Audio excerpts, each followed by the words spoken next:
Ojú ara tó bá ti gbẹ, pàápàá jùlọ fún ẹni tó ti dàgbà, obìnrin tó ti dàgbà tó ti pé bí 50, 60 upward. Gbígbẹ yẹn àti pé àgbà tó ti ń dé, òun ló fa pẹpẹ. Kì í ṣe àtọ̀ ló ń pẹpẹ rẹ̀ ló ń ta ẹ́. Ojú ara tó ti gbẹ ni. Nígbà tí òbò bá ti gbẹ due to ọjọ́ orí, due to menopause. Imagine nǹkan tó ti dry, tí as much as tí okó bá tún ti ń thrust in and out nínú irú òbò yẹn, ó máa peel off ni. Ẹ sì má gbàgbé pé àtọ̀ ní oríṣiríṣi component bí magnesium, potassium, fructose, calcium, lactic acid náà wà níbẹ̀ and so on and so forth. So, gbogbo àwọn component yẹn, òun ni imagine kí ẹ wá da irú nǹkan bẹ́ẹ̀ yẹn, sodium gan wà níbẹ̀. Sodium, magnesium, potassium, calcium, creatinine, ó pọ̀ gan. Substance tó ní gbogbo irú àwọn nutrients yẹn nínú kó wá lọ dà sí ibi tó ti peel off. Ẹ rí pé bí ìgbà tí èèyàn bá bu iyọ̀ sí ojú egbò ni. So kì í ṣe àtọ̀ ló ń pẹpẹ obìnrin. Obìnrin òun lára ẹ ti gbẹ.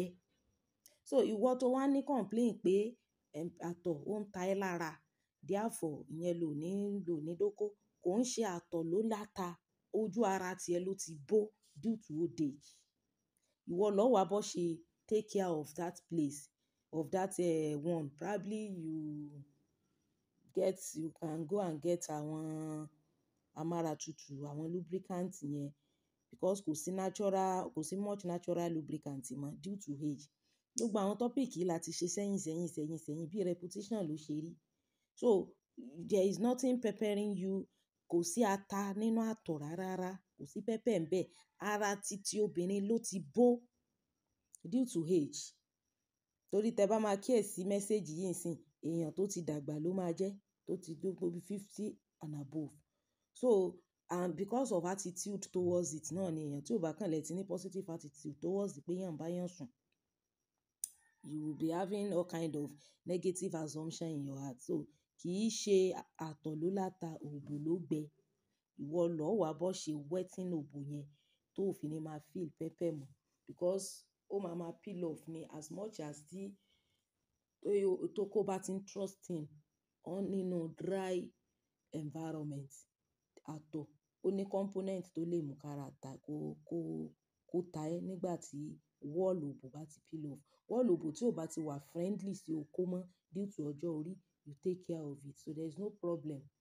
Then ọ̀rọ̀ àwọn narcissist tá ń sọ, by the grace of God this weekend Mummy Saitano will be available. Àwọn náà ṣe birthday tí mo gbé wọn sórí page mi yẹn. It's that mommy. She will be fixing some time for us this weekend and God will help us. Then ẹ má jẹ́ ká gbàgbé Ọ̀yọ́ Model Alternative Therapy. Then topic tí mo sọ yìí gan, Ọ̀yọ́ Model láwọn àgbo tó ń help ara gan, tí wọ́n mú kí lubricant, tó máa mú kára wà kó ní lubricant tó jẹ́ pé ó máa cure infection, ó dẹ̀ tún máa help ojú ara, pàápàá jùlọ fún àwọn tó ti dàgbà. Yes. Ọjọ́ kan tán ṣe, mo gbé wọn wá ṣe live stream. Wọ́n sọ pé fún àwọn obìnrin tó ń complain dryness yẹn gan, wípé àwọn herbal mixture wà tán lè lò tó máa help ara wọn láti ní omi. Ẹ jẹ́ ká pe Ọ̀yọ́ Model Alternative Therapy then fún gbogbo àwa tá nílò àgbo náà fún oríṣiríṣi infection kan àbó mi.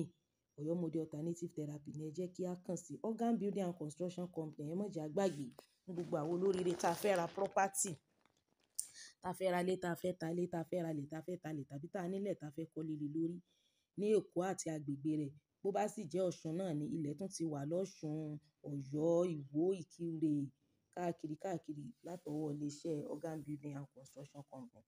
Ẹ má jẹ́ kí a gbàgbé. Then a máa create awareness fún live stream narcissist yẹn.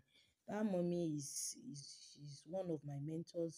She's a psychologist and she's also a behavioral therapist. She'll be coming.